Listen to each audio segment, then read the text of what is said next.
வணக்கம். ஆகாஷ்வாணி.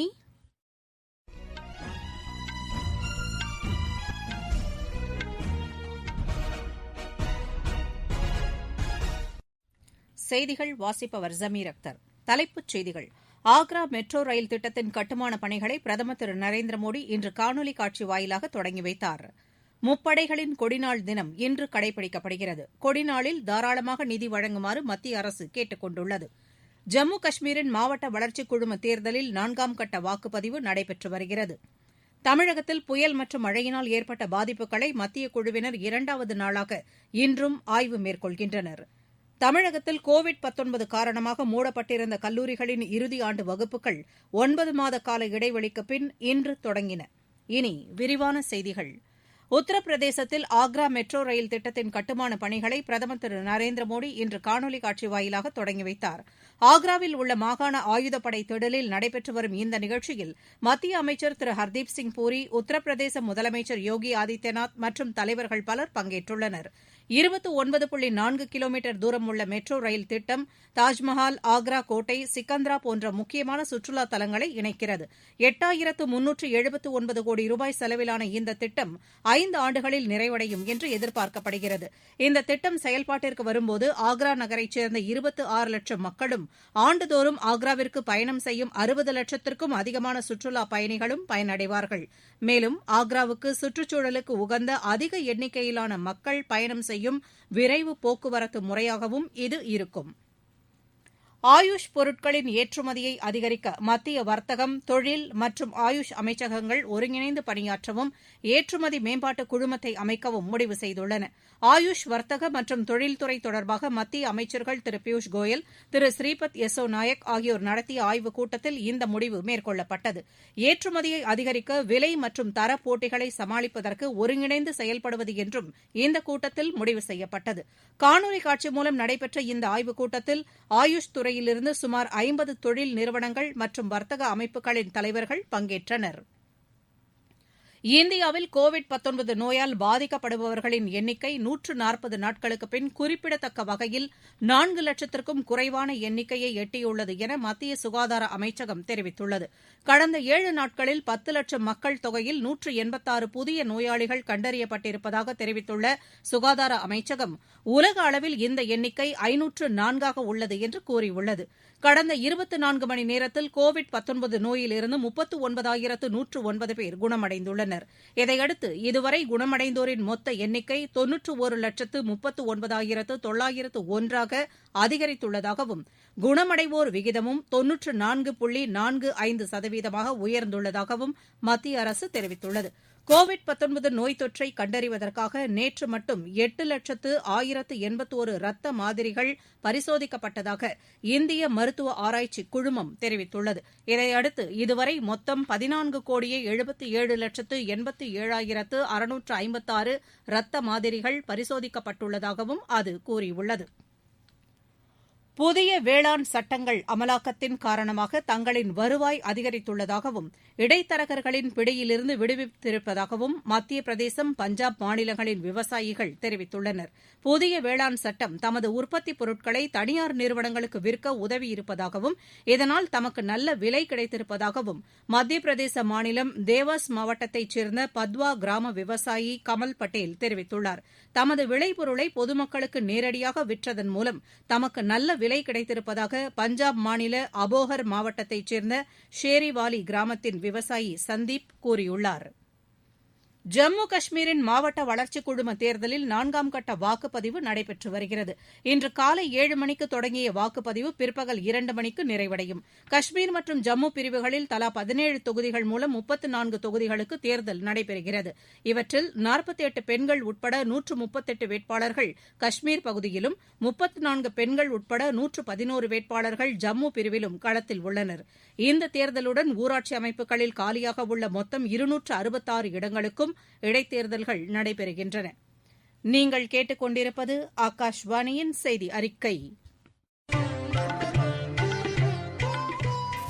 கோவிட் எதிரான போரில் நமக்கான 3 கவசங்கள். முகக்கவசம் அணிவோம், தனிநபர் இடைவெளியை கடைபிடிப்போம், கை மற்றும் முக சுத்தம் பராமரிப்போம்.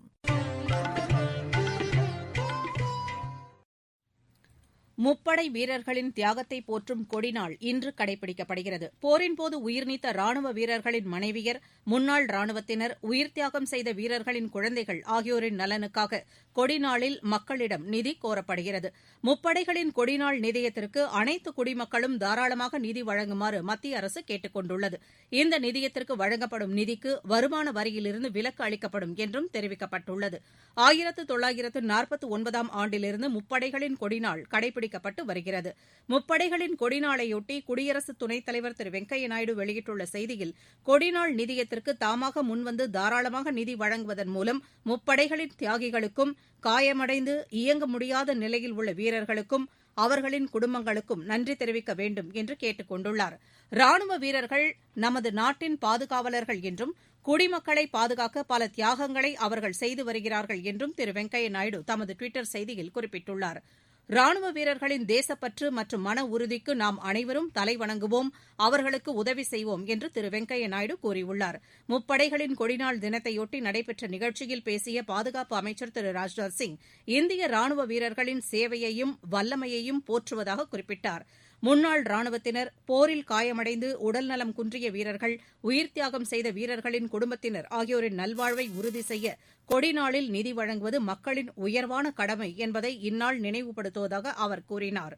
கொடிநாள் நிதிக்கு பொதுமக்கள் தாராளமாக நிதி வழங்கிட வேண்டும் என்று தமிழக ஆளுநர் திரு பன்வாரிலால் புரோஹித், முதலமைச்சர் திரு எடப்பாடி பழனிசாமி ஆகியோர் வேண்டுகோள் விடுத்துள்ளனர்.